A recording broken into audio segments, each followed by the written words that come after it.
Have you ever wondered how your computer's operating system works? How does it communicate with the hardware or manage your files? It's all thanks to something known as system calls. System calls act as the interface between user-level processes and the operating system kernel.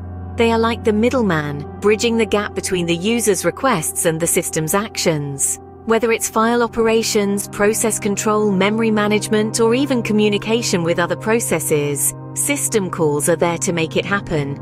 They provide a standardized way for user programs to interact with the underlying operating system, effectively hiding the complexity of hardware access and low-level operations. So, the next time you save a file or print a document, remember that it's the system calls working behind the scenes, making it all possible.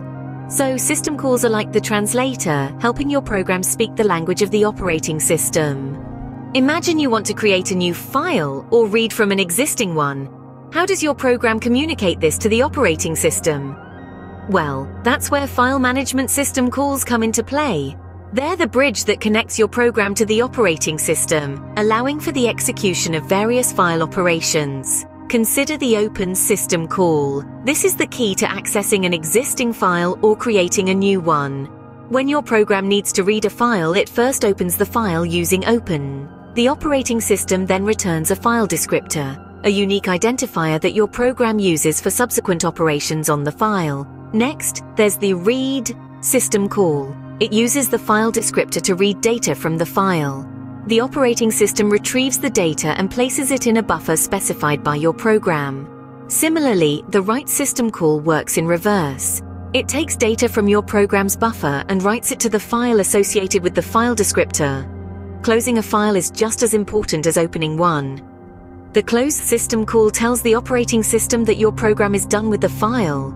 This allows the operating system to free up any resources associated with the file descriptor. But what about creating directories or deleting files? That's where mkdir and unlink come in. The mkdir system call allows your program to create new directories, while unlink is used to delete files. These system calls are used every day in computing tasks. When you save a document, write is used to store your changes. When you open a web page, read may be used to load the HTML file. Even deleting a file from your recycling bin may use unlink. System calls are the unsung heroes of your computer, working behind the scenes to make these tasks possible. They provide a standardized way for your program to request services from the operating system, hiding the complexities of hardware access and low-level operations. That's how system calls play a vital role in file management, making it seamless for both the user and the program. Ever thought about how your computer runs multiple programs at once, or how it allocates memory for each program? Well, it's all about process and memory management system calls. Think of a system call as a bridge. It's a bridge between your user-level applications and the operating system kernel. When you're running multiple programs, each one is a process. Now, managing these processes is a big job. That's where process management system calls come in. We have fork, a system call that creates a new process. It's like a parent process giving birth to a child process. The child process is a copy of the parent, but it can be instructed to do different tasks using another system call, execs. Wait is used when a parent process needs to pause until its child processes finish executing. Exit is the system call used to end a process, and if a process needs to be terminated externally, we use kill. Now, let's talk about memory management system calls. Imagine you're reading a book, but there's no bookmark. You'd have to remember which page you were on every time you close it. That would be inefficient, right? That's why we have memory management system calls. The BRK system call changes the amount of space allocated for the calling process's data segment. It's like adjusting the size of a container based on what we want to store. mmap is used to map files or devices into memory. It's like creating a shortcut to access data easily. Then there's munmap, which is used to delete mappings. It's like removing the shortcut when we don't need it anymore. So, you see, it's the system calls that ensure smooth process control and memory allocation in your computer. Whether it's creating a new process, adjusting memory allocation, or ending a process, system calls are at the heart of it all. They maintain the harmony between your applications and the operating system, enabling your computer to run efficiently and effectively. And that's the magic of process and memory management system calls. So it's the system calls that ensure smooth process control and memory allocation in your computer. How does your computer interact with its hardware or communicate between different processes? Well, that's where our next set of system calls come into play. Let's start with device management system calls. These system calls essentially act as a conduit between your computer's hardware devices, such as disks, printers and network interfaces, and the operating system. For instance, the read and write system calls are used for device input-output, essentially reading from or writing to a device. The IOSTIL, short for input-output control, is used for device control. It's like a Swiss Army knife of system calls, allowing for a wide range of device control functions. Then we have open and closed system calls, which are used for gaining and releasing access to a device. Now let's move on to communication system calls. These system calls are the unsung heroes that facilitate inter-process communication, or IPC for short. IPC allows different processes, either on the same system or across a network, to communicate and coordinate their actions. A few examples of these system calls include pipe, which creates a pipeline between two processes, allowing one process to read what another process has written. The socket system call, on the other hand, is used to create an endpoint for sending or receiving data across a network. Then we have send and refbo, which are used to send data to and receive data from a socket. So in essence, device management system calls enable your computer to interact with its hardware devices, and communication system calls facilitate the exchange of information between different processes. It's a bit like how a conductor manages an orchestra, ensuring each instrument plays its part at the right time and in harmony with the others. You may not see them, but system calls are always at work, enabling your computer to interact with its devices and facilitating communication between processes.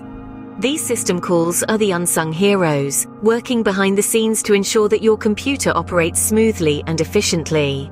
How does your computer keep track of all its processes and system status? Well, it's all thanks to a special category of system calls known as information maintenance system calls.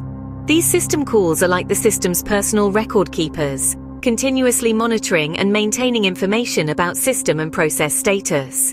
Let's take a few examples. The system call getPID retrieves the process ID, while getUID fetches the user ID. These calls are crucial in managing and controlling processes. Then we have getImIvDay, which gets the current time of the day. It's often used in programs that need precise timing measurements. And then there's stat, a system call that fetches information about a file, like its size, permissions, and when it was last modified.